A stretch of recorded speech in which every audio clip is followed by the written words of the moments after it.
નમસ્કાર મિત્રો સુપ્રીમ કોર્ટનો એક ચુકાદો આવ્યો છે કે તમારા ડોક્યુમેન્ટ જે છે તો એમાં કમ્પ્લીટલી ડેટા હોવો જોઈએ। મતલબ કે તમારું ચૂંટણી કાર્ડ અને આધાર કાર્ડ જે છે તો એમાં નામ કમ્પ્લીટ હોવું જોઈએ, જન્મ તારીખ કમ્પ્લીટ હોવી જોઈએ, ડેટ ઓફ બર્થ કમ્પ્લીટ હોવી જોઈએ, સ્પેલિંગ મિસ્ટેક ના હોવું જોઈએ અથવા તો પિતાના નામમાં કોઈ પણ ફેરફાર હોય તો એ તમારે સુધારા વધારા જે છે અત્યારે જ કરી લેવા જરૂરી છે। કારણ કે આવનારો સમય જે છે ડિજિટલાઇઝ થતો જાય છે અને જ્યારે પણ તમારા કેવાયસી અત્યારે દરેક પ્રક્રિયામાં કેવાયસી જરૂરિયાત છે તો કેવાયસી ત્યારે જ શક્ય બની શકશે કે તમારા તમામ ડોક્યુમેન્ટ એ કમ્પ્લીટ હોય।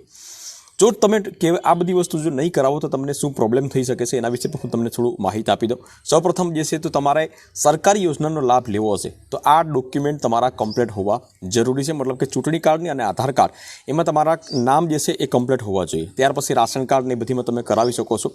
બીજી વસ્તુની વાત કરીએ આપણે કે તમારે બેંકમાંથી કોઈ લોન લેવાની હોય અથવા તો તમારે ઇન્સ્યોરન્સ કોઈ વીમો જે તમે લીધો હોય ને એ ક્લેમ પકાવવાનો હોય તો એમાં પણ તમારે આ વસ્તુ જરૂરી છે। જ્યારે પણ તમારા ક્લેમ પકાવવાનું તમે અરજી કરશો ત્યારે એ વેરિફિકેશન ડોક્યુમેન્ટ વેરિફિકેશન કરશે ત્યારે જો નામ કમ્પ્લીટ ના હોય તો તમારું રિજેક્ટ થઈ શકે છે।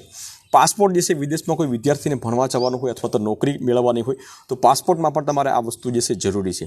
ત્યાર પછી તમારે મકાનનું અથવા તો કોઈ પ્લોટિંગનું અથવા તો ખેતરનું લેવેન્સ કરવું હોય તો પણ તમારા આ દસ્તાવેજની અંદર કેવાયસી અથવા તો ડોક્યુમેન્ટ વેરિફિકેશન જે છે એ જરૂરી છે। બીજી વસ્તુ કે તમારે સબસિડી જે છે એ મળતી હોય છે। ગેસની સબસિડીની વાત કરીએ આપણે કે જે હર મહિને આપણે 200-250 રૂપિયા મળતી હોય, મફત અનાજ મળતું હોય તો એ ડોક્યુમેન્ટ કમ્પ્લીટ હશે તો જ તમને મળી શકશે। બાકી આવનારા સમયમાં તમને આ બધી વસ્તુ બંધ થઈ શકે છે। એટલા માટે પહેલાં આધાર કાર્ડમાં તમે તમામ સુધારા વધારા કરાવી દો અને ત્યાર પછી તમે ચૂંટણી કાર્ડની અંદર કરાવી શકો છો।